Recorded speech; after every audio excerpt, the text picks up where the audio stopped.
Hello everybody, welcome to the Biochemistry lecture series for the BSc Nursing second semester student. So dear student, अगर आप मेरे साथ इस lecture series में पहले से कनेक्टेड हो तो आपको पता होगा कि अब तक हम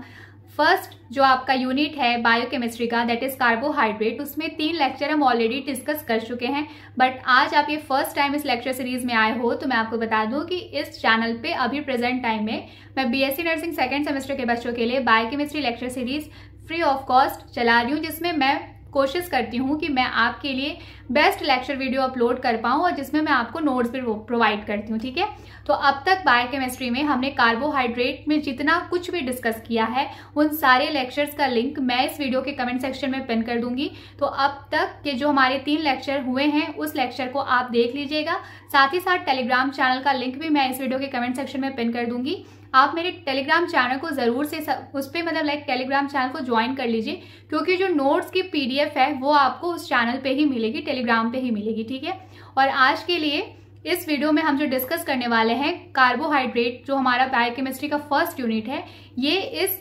यूनिट का लास्ट लेक्चर है। ठीक है, यहाँ पे हमारा ये यूनिट आज कंप्लीट हो जाएगा।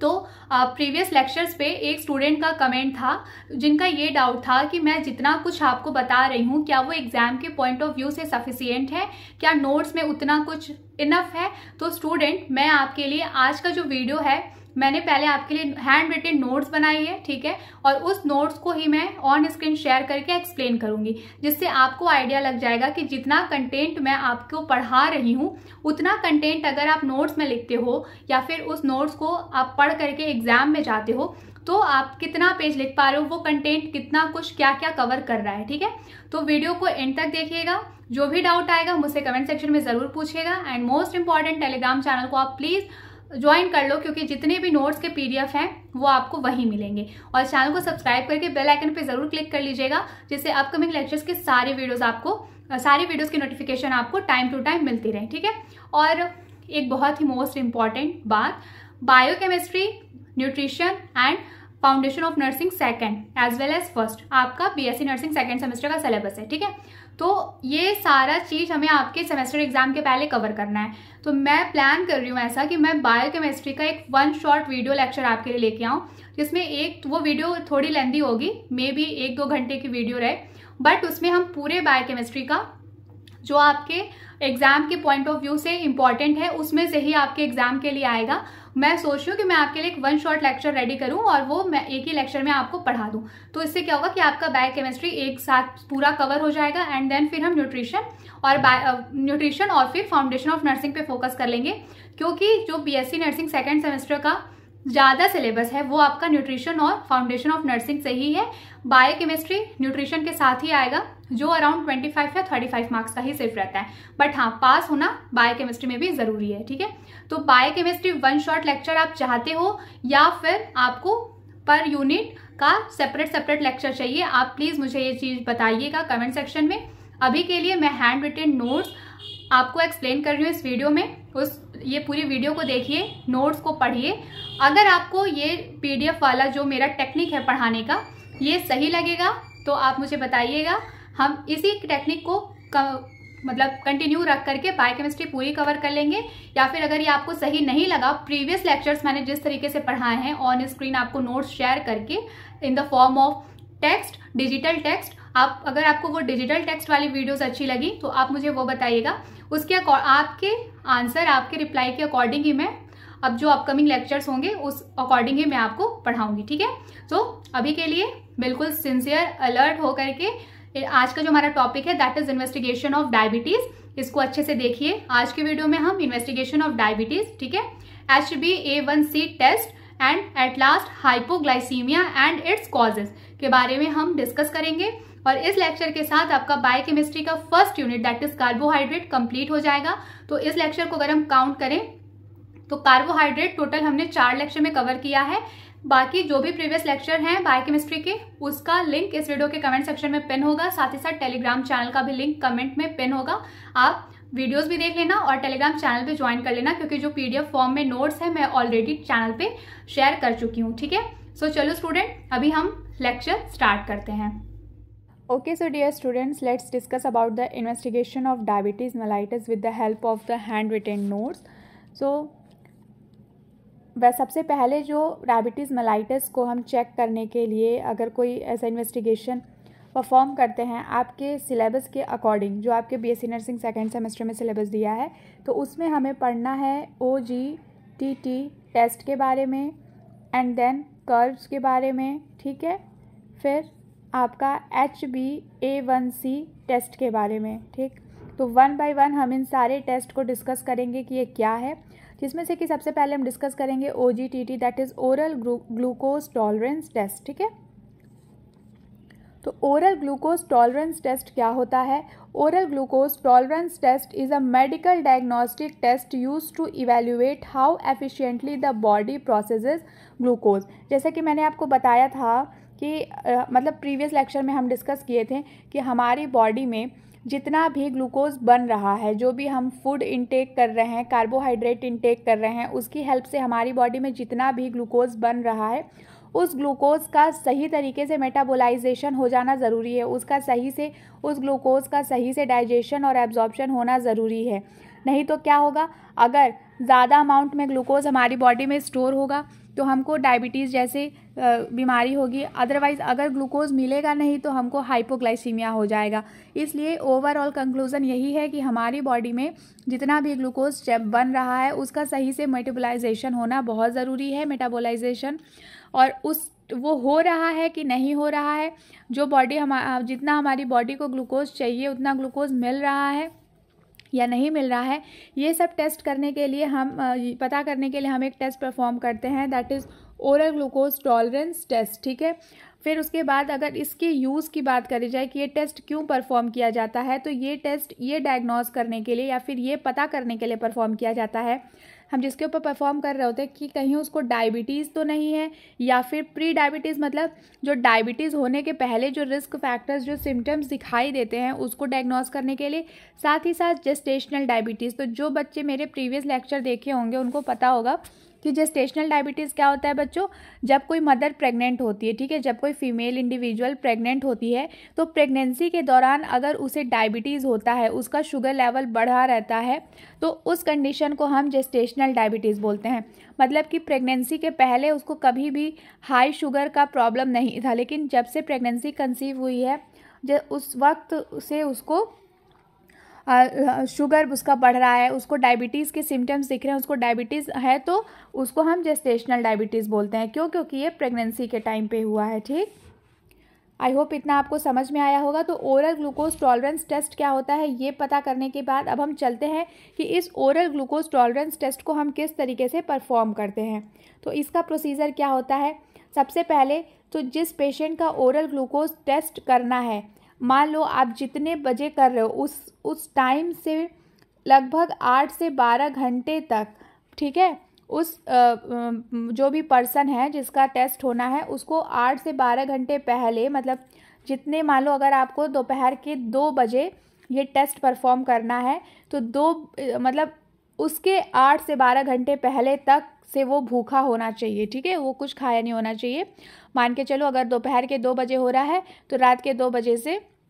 वो कुछ भी नहीं खाया होना चाहिए, या फिर आप सिर्फ 8 घंटे भी उस इंसान को बिना कुछ खिलाए पिलाए रहने के बाद भी ये टेस्ट कर सकते हो, ठीक है। मतलब जितने बजे हो रहा है उस टाइम पर उसके 8 घंटे या उस टाइम के 12 घंटे पहले से वो इंसान भूखा होना चाहिए। दूसरी चीज़, उसका बेसलाइन मेज़रमेंट कैसे करते हैं, तो जो ब्लड सैंपल होता है हम उसको लेते हैं, ठीक है, देन उसके बाद उसमें fasting blood glucose level check किया जाता है। क्योंकि इंसान पिछले 8 से 12 घंटे से कुछ खाया नहीं है, तो हम ये मान के चलते हैं कि एक भूखे इंसान, मतलब जिसने 8 से 12 घंटे तक कुछ खाना वाना नहीं खाया है, तो उस कंडीशन में उसका जो शुगर लेवल होना चाहिए हमको वही वैल्यू मिलनी चाहिए टेस्ट करने पे, ठीक है। अगर वही वैल्यू मिल रहा है तब तो भाई ठीक है, इसका ग्लूकोज लेवल मेंटेन है, लेकिन अगर वो वैल्यू नहीं मिल रहा है इट मीन्स कि कुछ है, ठीक है, डायबिटीज़ या हाइपोग्लाइसीमिया कुछ है। फिर आगे क्या करते हैं, हम किस तरीके से उसको ग्लूकोज देते हैं। तो देखो अभी तो हमने फास्टिंग वाला देख लिया, अब हम क्या करेंगे कि पेशेंट को कुछ खिला के चेक करेंगे कि कहीं ऐसा तो नहीं कि कुछ खाने के बाद पेशेंट का ग्लूकोज लेवल बहुत ज़्यादा हाई चला जा रहा है। तो ओरल ग्लूकोज टॉलरेंस टेस्ट करने के लिए पेशेंट को हम क्या करते हैं, ग्लूकोज सॉल्यूशन पिलाते हैं। उस ग्लूकोज सॉल्यूशन में क्या होता है, मान लो 75 ग्राम आपने ग्लूकोज लिया, उसको वाटर के साथ मिक्स करके 1 ग्लास सॉल्यूशन बनाया और दे दिया। ये किसके लिए 75 ग्राम ग्लूकोज यूज़ होता है? जो नॉन प्रेग्नेंट एडल्ट होते हैं, मतलब कि जो लेडीज़ प्रेग्नेंट नहीं है या फिर जेंट्स लोगों के लिए, मेल के लिए। वहीं अगर किसी फीमेल का जो प्रेग्नेंट है उसका ग्लूकोज टॉलरेंस टेस्ट चेक करना है, उसको अगर खिला पिला के, तो उसके लिए हम क्या करेंगे, या तो 50 ग्राम या तो 100 ग्राम ग्लूकोज सॉल्यूशन बनाएंगे, ठीक है। और वो पिलाने के बाद हम चेक करेंगे कि ग्लूकोज पिलाने के बाद कितना ग्लूकोज लेवल बढ़ रहा है। ओके, अब ये जो हम एक बारी जैसे कि हम देखें कि 8 से 12 घंटे तक हमने इंसान को कुछ नहीं खिलाया, फिर हमने उसका ग्लूकोज टेस्ट किया, तो हमको उधर से फास्टिंग ग्लूकोज टेस्ट पता चला, मतलब कि अगर इंसान भूखा है तब उसका लेवल कितना रह रहा है। देन उसके बाद हमने इंसान को, जिस भी पर्सन का हमको टेस्ट करना है, उस पर्सन को हमने ग्लूकोज दिया, तो 75 ग्राम ग्लूकोज जो था हमने नॉन प्रेग्नेंट एडल्ट के लिए दिया या फिर मेल इंडिविजुअल के लिए। और फिर अगर वहीं किसी मदर जो प्रेग्नेंट है उसका हमको ग्लूकोज लेवल चेक करना है, तो उसके लिए हम क्या कर रहे हैं, हम 50 ग्राम या 100 ग्राम ग्लूकोज ले रहे हैं, उसको सॉल्यूशन बना रहे हैं, पानी के साथ मिक्स करके उसको पिला रहे हैं। अब ऐसे केस में हम कब ब्लड सैंपल कलेक्ट करेंगे, तो ब्लड सैंपल हम रेगुलर इंटरवल, मान लो जब से उसने ग्लूकोज पिया, उस ग्लूकोज पीने के 30 मिनट बाद, फिर 1 घंटे बाद, फिर 2 घंटे बाद, ये कुछ 3 टाइम होते हैं। 3 बार हम उसका टेस्ट करेंगे और हम चेक करेंगे कि उसकी बॉडी में हमने जो ग्लूकोज पिलाया है उसको, वो ग्लूकोज कितना एब्जॉर्ब हुआ है। उसी के अकॉर्डिंग तो उसकी बॉडी का जो ग्लूकोज लेवल है वो बढ़ेगा या फिर जो भी हमको वैल्यू मिलेगी। अब इतना जो हमने टेस्ट परफॉर्म करने के लिए इतना ड्रामा रचा है, उस ड्रामा को हम पता कैसे करेंगे कि ये जो हमको रिज़ल्ट मिला है वो रिज़ल्ट सही है कि नहीं सही है। तो इसमें क्या देखते हैं कि अगर नॉर्मल हम कैसे पता करेंगे। मान लो अभी हमने 75 ग्राम ग्लूकोज या फिर 50 से 100 ग्राम ग्लूकोज एक फीमेल जो प्रेग्नेंट लेडी है उसको हमने पिलाया, तो ऑब्वियस सी बात है कि उसका जो ब्लड ग्लूकोज लेवल है वो थोड़ा सा बढ़ेगा। लेकिन मान लो अभी हमने 30 मिनट पे चेक किया तो ब्लड ग्लूकोज लेवल बढ़ा हुआ था, लेकिन वहीं जब हमने 1 घंटे पे उसका ग्लूकोज लेवल टेस्ट किया तो ग्लूकोज लेवल वापस से नॉर्मल रेंज में आ गया है। मान लो 90 से ले करके 120 के बीच में उसका ग्लूकोज लेवल है ग्लूकोज पिलाने के बाद। तो हम क्या समझेंगे कि भाई चलो थोड़ा सा बढ़ा था लेकिन फिर 1 घंटे में वो ग्लूकोज लेवल नॉर्मल हो गया है। इट मीन्स दैट कि उसका जो ग्लूकोज टॉलरेंस है, कि उसकी बॉडी में जो ग्लूकोज का सही से एब्जॉर्ब होने का, मेटाबोलाइज होने की जो टेंडेंसी है वो बिल्कुल नॉर्मल है, ठीक है। फिर प्री डायबिटीज़, अब कौन से कंडीशन में हम ये सोचेंगे कि अगर मान लो ग्लूकोज जो रेट है वो नॉर्मल वापस नहीं आया, तब हमको कैसे पता चलेगा कि उसको डायबिटीज़ होने का खतरा है या फिर उसको एक्चुअल में डायबिटीज़ है। तो उसके लिए क्या देखते हैं, जो ब्लड शुगर लेवल है, ठीक है, वो बढ़ जाएगा नॉर्मल, लेकिन इतना भी ज़्यादा नहीं कि उसको हम एज अ डायबिटीज़ क्लासीफाइड कर सकें। बस ये रहेगा कि जैसे मान लो नॉर्मल में क्या है, किसी इंसान को हमने ग्लूकोज पिलाया तो वो ग्लूकोज, भाई ऑब्वियस सी बात है अगर हम ग्लूकोज पिला रहे हैं तो थोड़ा सा तो ग्लूकोज लेवल बढ़ेगा, लेकिन नॉर्मली 1 घंटे के बाद वो जो ग्लूकोज का लेवल है, ब्लड में ग्लूकोज का लेवल है, वो वापस से अपने रेंज में वापस आ जाएगा। लेकिन अगर किसी को डायबिटीज़ होने वाला है, उसकी बॉडी में डायबिटीज़ अब होने का खतरा है अगर, तो उस केस में क्या होगा कि नॉर्मल जितना रेंज होना चाहिए ग्लूकोज पिलाने के बाद उतना नहीं रहेगा, उससे बढ़ा हुआ ग्लूकोज लेवल मिलेगा, ठीक है, बढ़ा हुआ ग्लूकोज लेवल मिलेगा टेस्ट करने पे, लेकिन इतना भी ज़्यादा नहीं हाई रहेगा कि हम उसको ये क्लासीफाई कर दें कि हाँ भाई तुमको डायबिटीज़ है। बट ये है कि ग्लूकोज का जो लेवल है वो ग्लूकोज पिलाने के बाद बहुत ज़्यादा बढ़ जा रहा है। इट मीन्स उस कंडीशन को हम प्री डायबिटीज़ बोलेंगे, मतलब कि ये जो पर्सन है इसको डायबिटीज़ होने का खतरा है, ठीक है। फिर हम किस कंडीशन में oral glucose tolerance test perform करने के बाद ये क्लासीफाई कर देंगे कि हाँ पेशेंट को डायबिटीज़ है, तो blood sugar levels remain elevated indicating impaired glucose tolerance metabolism. किसी को आपने oral glucose tolerance test perform करने के लिए उसको आप क्या किए, 75 ग्राम जो शुगर सॉल्यूशन बना के उसको पिलाए, उसके बाद जब उसका आपने 30 मिनट पे, ठीक है, फिर मान लो 30 मिनट पे, फिर आपने 1 घंटे पे, 2 घंटे पे जब उसका ब्लड ग्लूकोज लेवल टेस्ट किया तो आपने ये पाया कि उसका जो ब्लड शुगर लेवल है वो बढ़ा हुआ है, वो कम नहीं हो रहा है। तो इट मीन्स दैट कि वो एलिवेटेड है, बढ़ा हुआ है, तो उस पर्सन को डायबिटीज़ है। मतलब हमने 3 कंडीशन देखी कि हमने भाई जब ग्लूकोज, पहली चीज़ तो हमने फास्टिंग वाला चेक किया, 8 से 12 घंटे तक कुछ नहीं खाया हुआ इंसान का हमने ब्लड ग्लूकोज लेवल टेस्ट किया, तो अप टू अगर हमको उस बीच में 70 से लेकर 90 तक मिल जाता है तो चलो ठीक है, कोई बात नहीं, थोड़ा लो है क्योंकि उसने कुछ खाया नहीं है। बट जब हम किसी पर्सन को ग्लूकोज एडमिनिस्टर कर रहे हैं, 75 ग्राम ग्लूकोज पिला रहे हैं, या फिर अगर कोई प्रेग्नेंट मदर है तो उसको 50 ग्राम या फिर 100 ग्राम ग्लूकोज पिला रहे हैं, तो उसके बाद हम ये 3 टाइम सेट कर रहे हैं। एक बारी उसका सैंपल हम 30 मिनट पे ले रहे हैं ब्लड सैंपल, एक बारी 1 घंटे पे और एक बारी 2 घंटे पे चेक कर रहे हैं। तो हमको क्या रिजल्ट मिल रहा है, हमको 3 रिजल्ट मिलने के चांसेस हैं। तो किस कंडीशन को हम बोलेंगे, 3 कंडीशन कौन कौन से हमको मिलने के चांसेस हैं, या तो नॉर्मल, या फिर प्री डायबिटीज़ मतलब कि डायबिटीज़ होने के पहले का जो इंडिकेशन, या फिर डायबिटीज़। तो कैसे हम पता करेंगे, तो सबसे पहले देखो नॉर्मल कंडीशन क्या होगी। अब किसी को बाहर से ग्लूकोज पिलाओ तो ऑब्वियसली बात है कि उसका जो शुगर का लेवल है वो बढ़ेगा, बट जैसे मान लो हमने 30 मिनट, 1 घंटे, 2 घंटे पे चेक करना है ना हमको, तो मान लो 30 मिनट पे हमको थोड़ा बढ़ा हुआ मिला, लेकिन जब 1 घंटे बाद हमने उसको टेस्ट किया दोबारा से तो हमको जो ब्लड ग्लूकोज का लेवल है वो वापस से मेंटेन हुआ दिखता है टेस्ट में जो रिजल्ट आएगा, तो हम उसे मानेंगे कि हाँ ठीक है, इसका जो ग्लूकोज टॉलरेंस है वो नॉर्मल है। ठीक है, टॉलरेंस का क्या मतलब होता है, बर्दाश्त करना, मीन्स बॉडी जो ग्लूकोज के लेवल को मेंटेन कर ले रही है।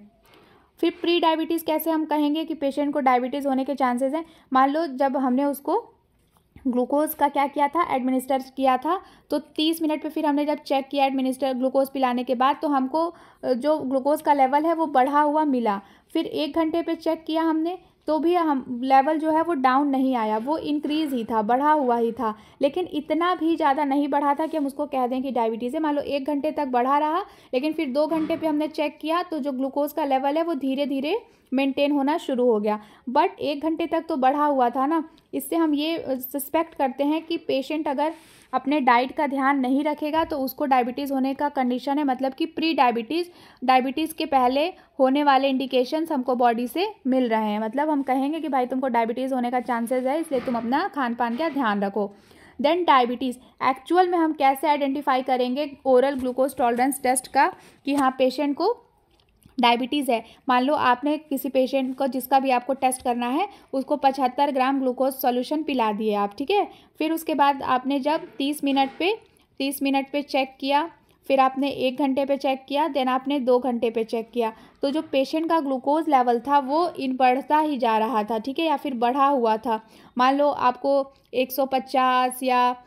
इस तरीके से 200, ठीक है, या फिर 250, 250 इस तरीके का अगर mg/dl ग्लूकोज का जो जैसे होता है, वो मान लो अगर ग्लूकोज की वैल्यू लिखनी है, मान लो किसी का टेस्ट किया तो उस टाइम पे उसका ग्लूकोज लेवल आपको मिला 150 mg/dl, ये इसकी यूनिट होती है। तो आप कैसे आइडेंटिफाई करोगे, भाई 30 मिनट पे 150 था, 1 घंटे पे भी 150 ही रहा, 2 घंटे पे भी उतना ही बढ़ा हुआ था, इसका मतलब कि इसको डायबिटीज़ है, ठीक है, समझ के। जेस्टेशनल डायबिटीज़, मान लो कोई मदर प्रेग्नेंट है, उस टाइम पे अगर उसको डायबिटीज़ के सिम्टम्स दिख रहे हैं तो कैसे हमको पता करते हैं, जैसे जो प्रेगनेंसी के टाइम पे ना सारे हार्मोन्स थोड़े थोड़े बढ़ते हैं, इंक्रीज़ होता है लेवल, लेकिन अगर किसी तो मान लो एक प्रेगनेंसी के टाइम पे मदर का जितना ग्लूकोज लेवल होना चाहिए उतना नहीं है, और फिर हम जब 3 टाइम स्टैम्प जैसे कि 30 मिनट, 1 घंटे, 2 घंटे पे चेक कर रहे हैं, तब भी उसका ग्लूकोज लेवल मेंटेन नहीं हो रहा है, तो हम उसको बताएंगे कि तुमको शुगर का जेस्टेशनल डायबिटीज़ है। उसके बाद हम उस मदर का, जो भी प्रेग्नेंट मदर है, उसका डाइट, मेडिसिन वगैरह सब अच्छे से प्लान होगा, ट्रीटमेंट प्लान होता है, और फिर ये कंट्रोल हो जाता है, ठीक है। अब जो ओरल ग्लूकोज टॉलरेंस टेस्ट के बारे में हम पढ़ रहे हैं उसका एप्लीकेशन क्या है, तो मतलब हम उसको क्यों यूज़ करते हैं, क्यों टेस्ट वो किस काम आता है, तो टाइप 2 के डायबिटीज़ मेलाइटस को, या फिर कह लो टाइप 2 के डायबिटीज़ को डायग्नोस करने के लिए, ठीक है, टाइप 2 के डायबिटीज़ को डायग्नोस करने के लिए ये क्या होता है, ये बेसिकली एक डायग्नोस्टिक टूल है, ठीक है। जब हम HbA1c टेस्ट लेवल वगैरह नहीं यूज़ करना चाहते हैं तो हम normally oral glucose tolerance test perform करके पेशेंट का डायबिटीज़ वगैरह आइडेंटिफाई कर लेते हैं, ठीक है। साथ ही साथ अगर हमको किसी का कोई मदर है जो प्रेग्नेंट है, ठीक है, और हमको पता करना है कि उसको जेस्टेशनल डायबिटीज़ है कि नहीं है, मतलब कि प्रेगनेंसी के दौरान डायबिटीज़ हुआ है या नहीं हुआ है, तो उसके लिए भी हम मान लो वो मदर जब 24 से 28 हफ्ते प्रेग्नेंट है तो उस बीच हम उसका ओरल ग्लूकोज टॉलरेंस टेस्ट कर लेंगे। वही उसको 50 से 100 ग्राम क्या करेंगे, ग्लूकोज का सॉल्यूशन बना के पिलाएंगे और फिर उसके बाद 30 मिनट पे, 1 घंटे पे, 2 घंटे पे उसका ग्लूकोज लेवल चेक करेंगे एंड जो भी रिजल्ट आएगा नॉर्मल, ठीक है, pre diabetes, diabetes, gestational diabetes type से, वो हम उसको उस हिसाब से आइडेंटिफाई करेंगे। या फिर ये जो ओरल ग्लूकोज टेस्ट और हमको किस हेल्प करता है, अगर मान लो किसी को मेटाबॉलिक सिंड्रोम और ऐसा कोई डिसऑर्डर है जिसकी वजह से उसकी बॉडी में जो ग्लूकोज है, शुगर हम दे रहे हैं, वो मेटाबोलाइज नहीं हो पा रहा है, तो ये सब कुछ आइडेंटिफाई करने के लिए भी हम oral glucose tolerance test that is OGTT perform करते हैं। ठीक है, अब टाइप्स ऑफ GTT कर्व देखो बच्चों, मैं आपको एक चीज़ बता देती हूँ। जैसे आपने ECG इलेक्ट्रोकार्डियोग्राम हार्ट का होता है, तो आपने ये वेव्स के बारे में आपको पता होगा जिसको हम PQRST वेव्स बोलते हैं। ठीक है, उससे ये आप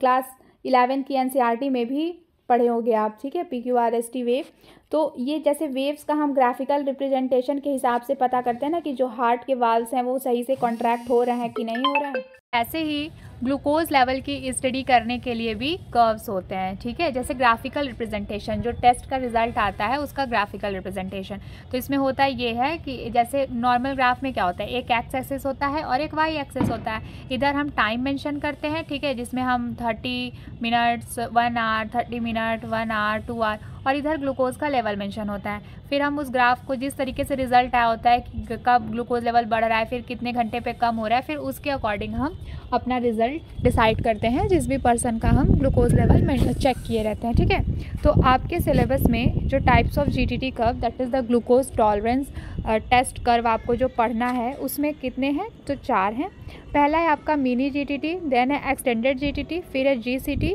देन है IV GTT। तो देखो मैं बता दूं कि ये जो टॉपिक है वो एग्ज़ाम के पॉइंट ऑफ व्यू से उतना इम्पॉर्टेंट नहीं है, क्योंकि भाई देखो बायोकेमिस्ट्री और न्यूट्रिशन का पेपर सेम आता है। ठीक है, बायोकेमिस्ट्री और न्यूट्रिशन का पेपर एक में ही आता है, जिसमें न्यूट्रिशन का जो पोर्शन होता है वो ज़्यादा होता है और बायोकेमिस्ट्री का जो पोर्शन होता है वो कम होता है। ठीक है, तो इसमें क्या होता है, बायोकेमिस्ट्री आपका 25 मार्क्स का ही समथिंग लाइक ऐसे ही होता है, तो उसमें बहुत बेसिक से क्वेश्चन आते हैं, जैसे कि कार्बोहाइड्रेट के बारे में पूछ लेगा, उसका डाइजेशन, एब्जॉर्प्शन, जो मेन क्वेश्चंस होते हैं। लिपिड्स का पूछता है, मूफा, पूफा, ये सब पूछता है, गुड फैटी एसिड्स वगैरह, ये सारी चीज़ें पूछता है। तो वो मैं सब आपको इंपॉर्टेंट क्वेश्चन भी अपकमिंग लेक्चर्स में बताऊँगी। तो आपको ना जो मेन फोकस उन्हीं टॉपिक्स पर करना है, बाकी ये जो छोटे छोटे टॉपिक्स हैं ना, इनको जस्ट आपको अपने सेफ्टी पर्पज़ के लिए पढ़ना है कि लाइक देखो एग्जामिनर का तो मूड कभी भी घूम सकता है, वो कुछ भी क्वेश्चन उठा के कहीं से भी कहीं भी ला के डाल सकता है। तो बेटर है भाई कि थोड़ा थोड़ा हम सब कुछ पढ़े रहें। तो इसलिए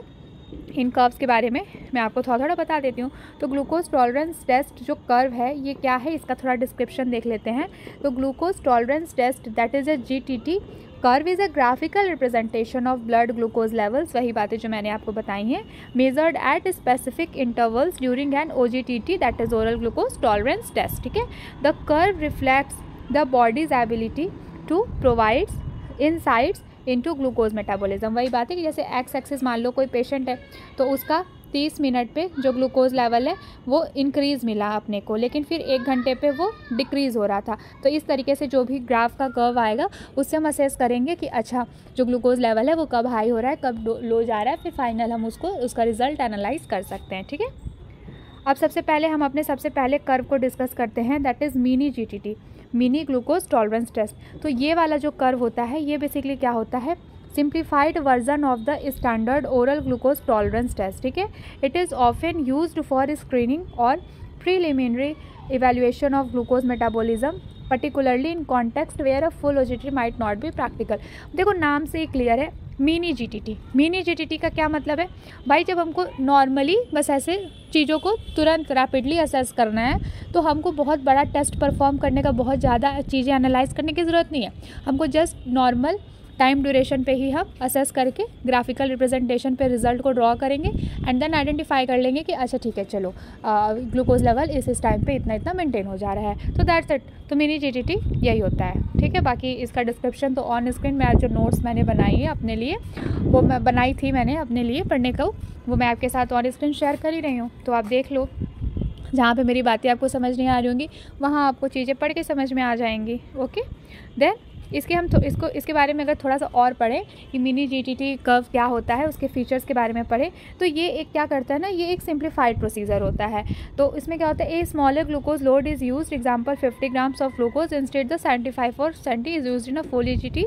fewer blood samples are taken often at only 1 और 2 टाइम। देखो जैसे नाम से ही है क्लियर, मिनी जीटीटी मतलब हम नॉर्मल ओरल ग्लूकोज टेस्ट, मतलब अगर हम अच्छे से किसी चीज़ को इवेलुएट करते हैं तो उसमें हम क्या कर रहे थे कि हम पर्सन को लगभग 75 ग्राम ग्लूकोज दे रहे थे, बट हमको मिनी जीटीटी हमको तुरंत ही असेस करना है, तो हम क्या करेंगे 50 पिला देंगे 50 ग्राम ग्लूकोज, और फिर हम जो जैसे कि 75 ग्राम वाले में क्या कर रहे थे हम कि एक बारी 30 मिनट पे, फिर 1 घंटे पे, फिर 2 घंटे पे असेस कर रहे थे। तो हम इतना टाइम का चेक नहीं करेंगे, मान लो हम 30 मिनट पे, फिर 45 मिनट पे, ठीक है, ऐसे करके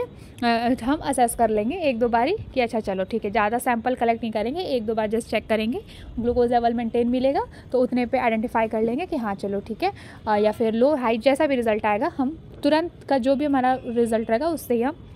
चीज़ों को इंटरप्रेट कर लेंगे। देन एक्सटेंडेड जीटीटी कर्व, तो एक्सटेंडेड जीटीटी कर्व का क्या है, नाम से क्लियर है, एक्सटेंडेड। जब हमको चीज़ों को और ज़्यादा सिंप्लीफाइड और ज़्यादा बढ़ा चढ़ा के देखना है, चेक करना है, तो that is the extended GTT. Is a detailed, जब डिटेल ग्लूकोज मॉनिटरिंग करनी है कि किसी की बॉडी में ग्लूकोज का लेवल किस तरीके से मेटाबोलाइज हो रहा है, किस तरीके से मेंटेन हो रहा है, तो हमको जब डिटेल स्टडी करनी होती है तो उस टाइम पर हम एक्सटेंडेड जीटीटी कर्व की स्टडी करते हैं। ठीक है, इसमें क्या होता है,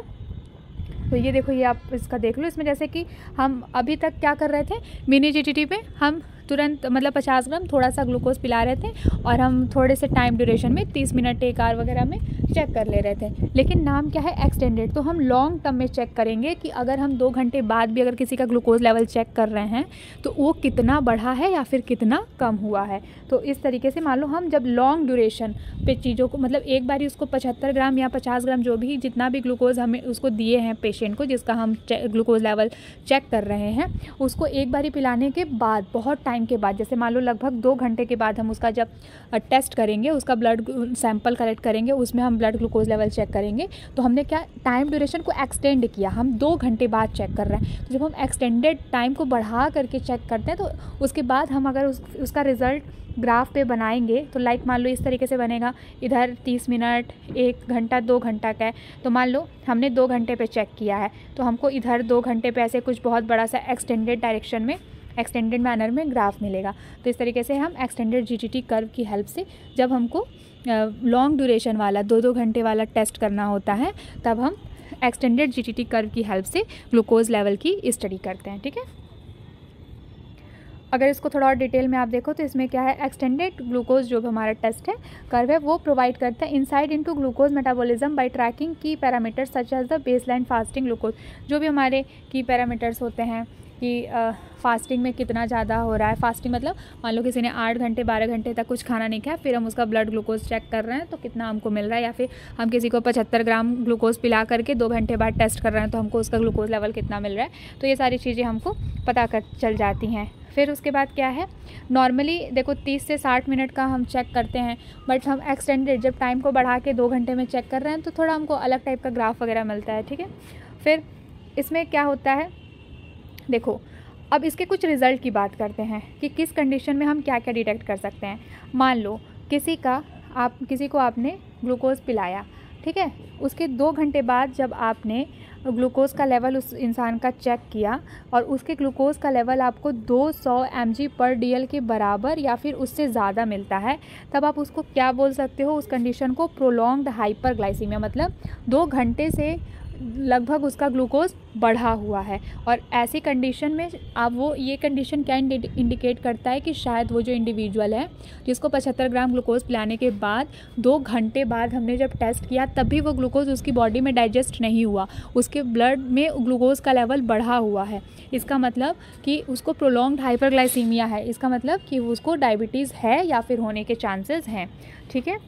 कब, अगर मान लो 2 घंटे पे आप चेक कर रहे हो और किसी के ब्लड में ग्लूकोज का लेवल आपको 200 mg/dl से ज़्यादा या 200 mg/dl के बराबर मिलता है। ठीक है, फिर क्या है, इम्पेयर्ड ग्लूकोज टॉलरेंस। मान लो अगर किसी का जो ग्लूकोज का लेवल है वो 140 से लेकर 90 mg/dl के बीच में आपको मिल रहा है, इसका मतलब क्या है कि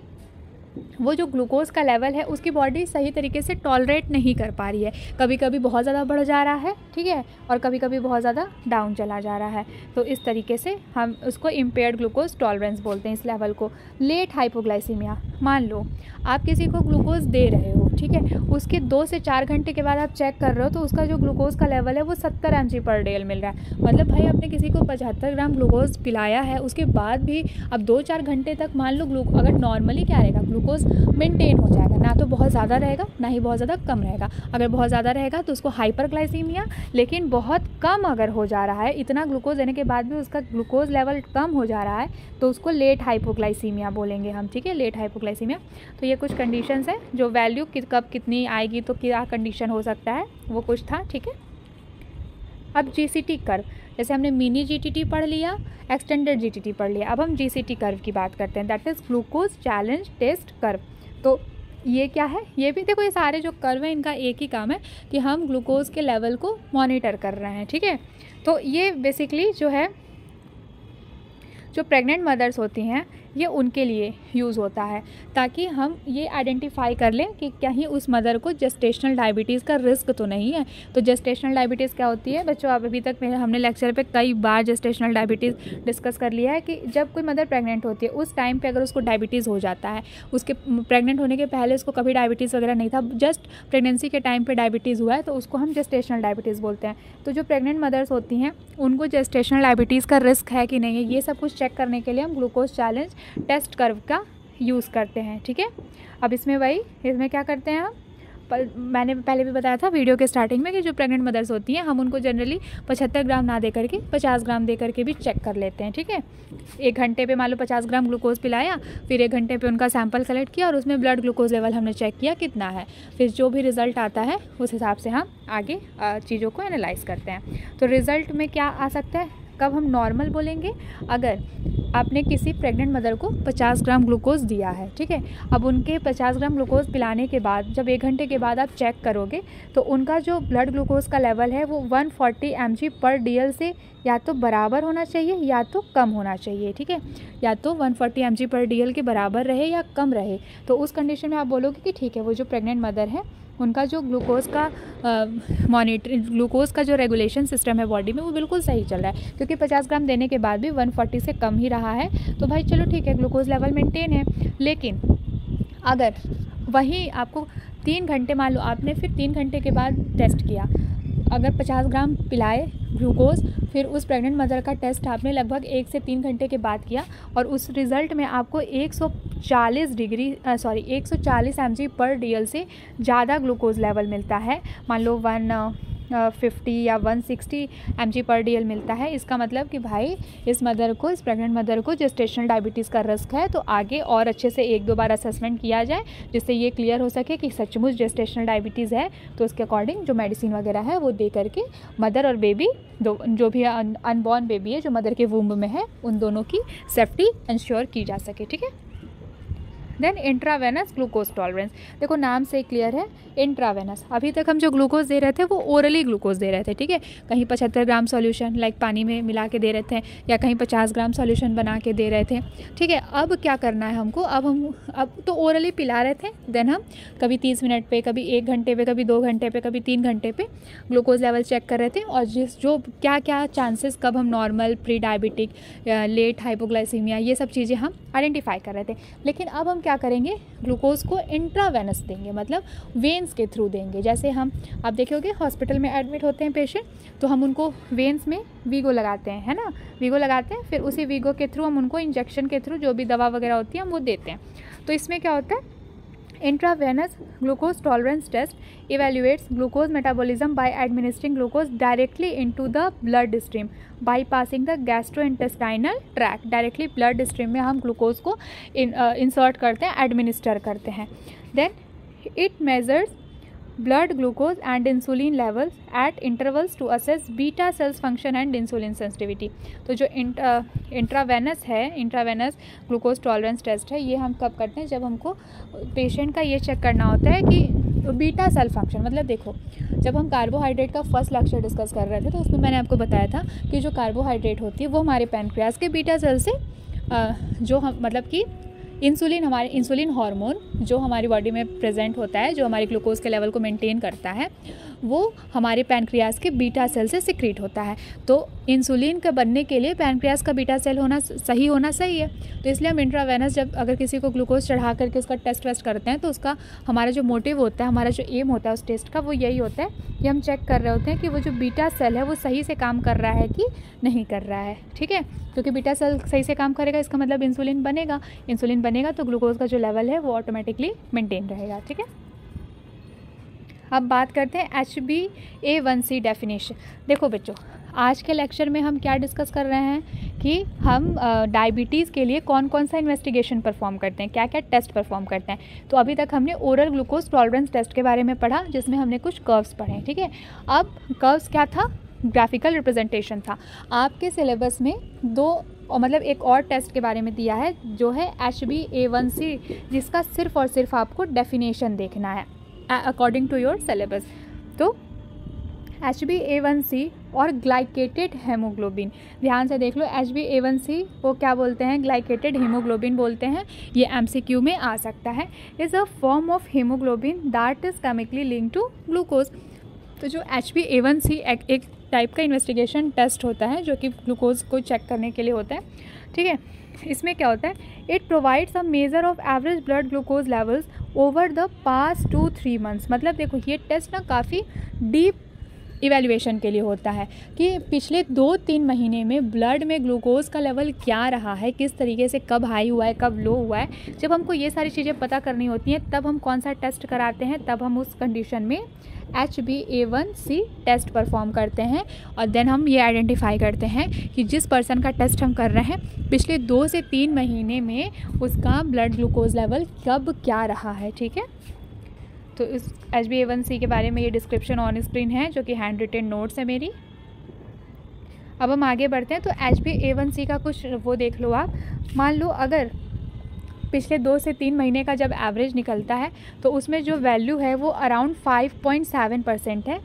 के नीचे है। ठीक है, 5.7% के नीचे रहा ब्लड ग्लूकोज लेवल तो ये नॉर्मल है। वहीं 5.7% से लेकर 6.4% तक आ रहा है, मतलब प्री डायबिटीज़, कि जिस पर्सन में भाई पिछले 2-3 महीने से ब्लड ग्लूकोज का लेवल 5.7% से लेकर 6.4% तक रहा है, इसका मतलब कि उसको डायबिटीज़ होने का चांसेस हैं, डायबिटीज़ होने के पहले की ये सारी कंडीशंस हैं। ठीक है, एंड देन अगर 6.5 या उससे बहुत ज़्यादा है तो भाई ये तो कंफर्म हो गया कि 2-3 महीने से ब्लड ग्लूकोज का लेवल बढ़ा हुआ है, इसका मतलब इसको डायबिटीज़ है। ठीक है, तो ये था हमारा investigation of blood glucose level. ठीक है, अब ब्लड ग्लूकोज लेवल के बाद एक लास्ट टॉपिक बच जाता है, दैट इज़ हाइपोग्लाइसीमिया। ठीक है, तो हाइपोग्लाइसीमिया और उसके कॉजेज़ के बारे में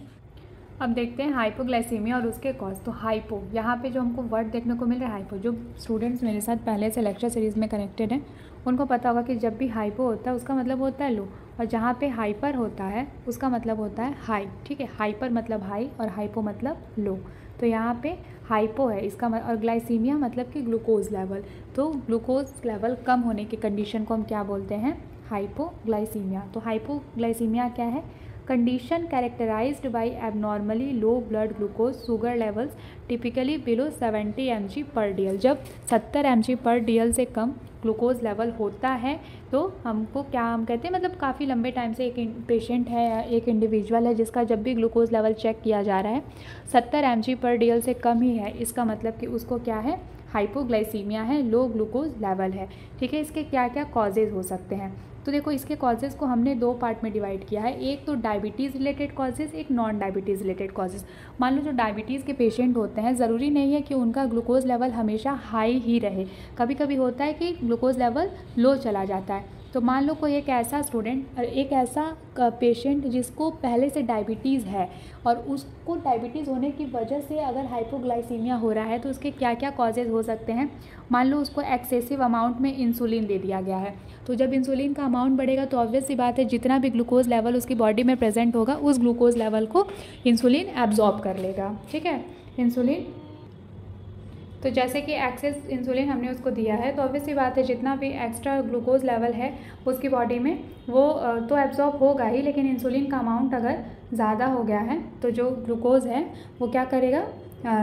और भी ज़्यादा डाउन चला जाएगा। तो जब ग्लूकोज डाउन चला गया तो ऑब्वियस सी बात है भाई कि उसको हाइपोग्लाइसीमिया होगा, या फिर उस इंडिविजुअल ने काफ़ी टाइम से खाना नहीं खाया है तो ऑब्वियस ही बात है उसको ऑलरेडी डायबिटीज़ है, मतलब उसका जो ग्लूकोज का लेवल है वो मेंटेन नहीं हो रहा है उसकी बॉडी में, और उसने खाना भी नहीं खाया है तो ग्लूकोज का लेवल मतलब सिंस कार्बोहाइड्रेट बॉडी को मिला ही नहीं है तो जो ग्लूकोज का लेवल है वो डाउन चला गया है। देन एक्सेसिव फिजिकल एक्टिविटी, कोई एक ऐसा पर्सन जिसको ऑलरेडी डायबिटीज़ है और डायबिटीज़ होने वाले इंसान अगर बहुत ज़्यादा फिजिकल एक्टिविटी करते हैं तो उनके उस एक्सेसिव फिजिकल एक्टिविटी से क्या होता है कि उनकी जो बॉडी में ग्लूकोज का लेवल है वो सडनली लो हो जाता है, तो उसकी वजह से हाइपोग्लाइसीमिया होता है। ठीक है। देन अल्कोहल कंजम्पशन, मान लो कोई, वैसे तो अल्कोहल किसी के लिए भी, जैसे बोलते हैं ना शराब सेहत के लिए हानिकारक है, वो हर किसी पे अप्लाई होता है, बट कोई एक ऐसा इंडिविजुअल जिसको डायबिटीज़ है और डायबिटीज़ होने के बाद भी वो अपनी हेल्थ के लिए कॉन्शियस नहीं हो रहा है, वो ड्रिंक किए जा रहा है, अल्कोहल पी रहा है, तो उन पेशेंट में हाइपोग्लाइसीमिया होता है, ग्लूकोज का लेवल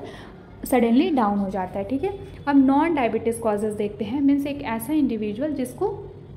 डायबिटीज़ नहीं है तो उस ऐसे लोगों में ग्लूकोज लेवल डाउन होने के क्या क्या कॉजेज़ हो सकते हैं, क्या क्या कारण हो सकता है। तो पहला तो एंडोक्राइन डिसऑर्डर, मतलब उनका जो एंडोक्राइन ग्लैंड है वो सही से काम नहीं कर रहा है। अब एंडोक्राइन ग्लैंड ठीक से काम नहीं कर रहा है तो इंसुलिन, ग्लूकागन, ये सब जो बॉडी में रिलीज़ होने की जो टेंडेंसी है बॉडी की, वो हार्मोन सही से रिलीज़ नहीं हो पा रहा है, तो ऑटोमेटिकली भाई क्या होगा कि जो ग्लूकोज का लेवल है वो रेगुलेट नहीं होगा और ग्लूकोज का लेवल डाउन हो सकता है। दूसरा लीवर डिजीज़, अगर कोई एक ऐसा इंसान जिसको डायबिटीज़ नहीं है लेकिन उसको लीवर का कोई दिक्कत है, लीवर में उसके कोई बीमारी है, तो ऐसे पेशेंट का जो ग्लूकोज का लेवल है वो डाउन हो सकता है, उनको हाइपोग्लाइसीमिया हो सकता है। या सीवियर इन्फेक्शन, कोई ऐसा कुछ ऐसी इंजरी, कोई ऐसा चोट जिसकी वजह से बहुत ही सीवियर इन्फेक्शन हुआ है और बॉडी का सारा ग्लूकोज जो जर्म्स वगैरह हैं उस इन्फेक्शन पे वो ग्लूकोज को वो पूरा कंज्यूम कर लिए हैं, तो बॉडी को तो ग्लूकोज मिलेगा ही नहीं, तो बॉडी में ग्लूकोज का लेवल डाउन चल जाएगा और ऑटोमेटिकली हम उस कंडीशन को क्या बोलेंगे, हाइपोग्लाइसीमिया। ठीक है। देन फास्टिंग, तो भाई देखो कभी कभी ऐसा होता है कि आपको डायबिटीज़ नहीं है फिर भी आप पिछले 24 घंटे 48 घंटे से सही से खाना नहीं खाए हो तो आपका ग्लूकोज का लेवल डाउन हो सकता है। ठीक है। हाइपोग्लाइसीमिया का एक ये कॉज भी हो सकता है प्रोलॉन्ग, ठीक है, प्रोलॉन्ग्ड फास्टिंग, ठीक है, या फिर माल न्यूट्रिशन मतलब जो कमज़ोरी, ठीक है, कुपोषण अगर है तो